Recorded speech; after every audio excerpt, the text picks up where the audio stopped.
আজকে সকাল থেকে সারাদিন খুব বৃষ্টি পড়ছে। বিকেলবেলা মনে হলো একটু তেলে ভাজা খাই। তাই ভাবলাম দেখি ঘরে কি আছে। দেখলাম ফ্রিজে কটা ডিম আছে, বিস্কুটের গুঁড়ো আছে, আর আলু তো আছেই। তাই চটজলদি বানিয়ে ফেললাম ডিমের চপ। এর জন্য প্রথমে আমি 4টে ডিম ও 3টে বড় সাইজের আলু ভালো করে সিদ্ধ করে নিয়েছি। এবার সিদ্ধ আলুটা একটা বাটির মধ্যে নিয়ে হাত দিয়ে ভালো করে ম্যাশ করে নিলাম। তারপর ডিমগুলোকে একটি ছুরি দিয়ে হাফ করে কেটে নিলাম। দেখুন ডিমগুলি সব আমার কাটা হয়ে গেছে।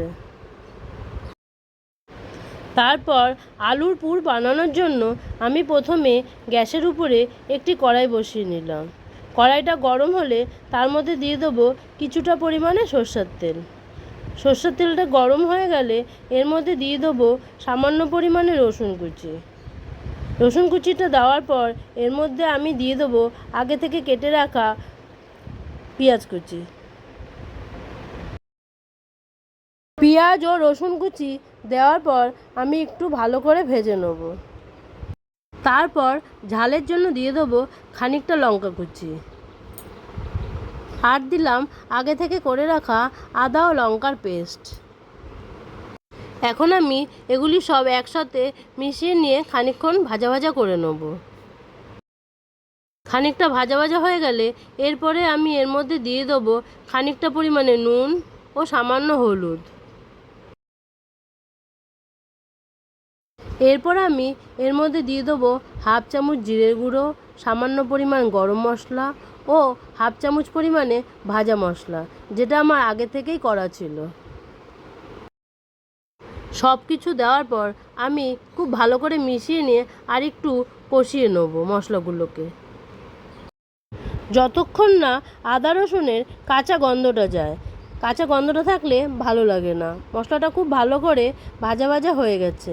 এখন আমি আগে থেকে মেখে রাখা আলুগুলো এই মশলার মধ্যে দিয়ে দেবো, দিয়ে খুব ভালো করে মিশিয়ে নেব। আলুর পুরটা করার সময় দেখলাম এখানে একটু নুন কম হয়েছে, তাই আমি আর একটু নুন দিয়ে দিলাম। আপনারা আপনাদের প্রয়োজন মতন নুনটা দিয়ে নেবেন।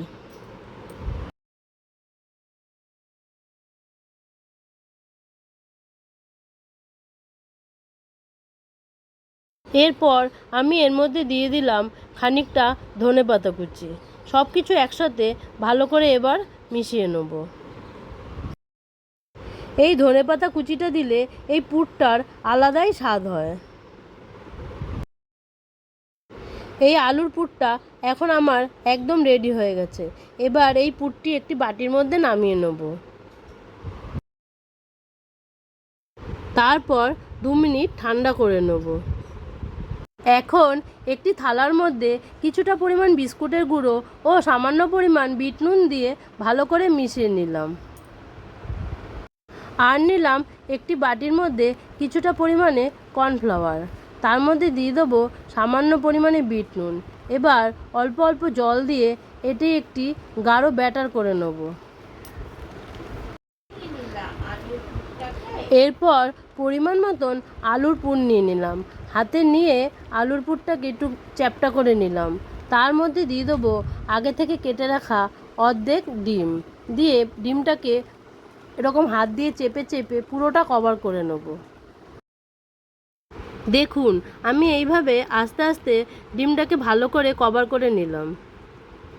এরপর আমি আলুর পুরের উপরে চামচি দিয়ে আস্তে আস্তে কর্নফ্লাওয়ারের গোলাটা দিয়ে দেবো, দিয়ে সুন্দর করে মাখিয়ে নেব।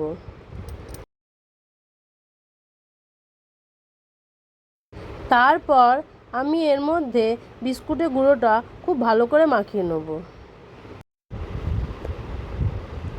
এইভাবে একবার বিস্কুটের গুঁড়ো মাখানোর পর আমি আবার এর উপরে কর্নফ্লাওয়ারের ব্যাটারটা দিয়ে আবার ভালো করে মাখিয়ে নেব।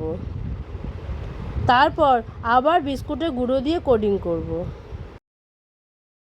ডিমের চপ করার সময় এরকম ডবল কোটিং করলে এই চপটা খেতে খুব মুচমুচে হয় এবং স্বাদও লাগে। এই একইভাবে আমি বাকি ডিমগুলোকে রেডি করে নিলাম। দেখুন সবকটা ডিমই আমার কোটিং করা হয়ে গেছে। এবার চপগুলো ভাজার জন্য প্রথমে আমি গ্যাসের উপরে একটি কড়াই বসিয়ে নিয়েছি।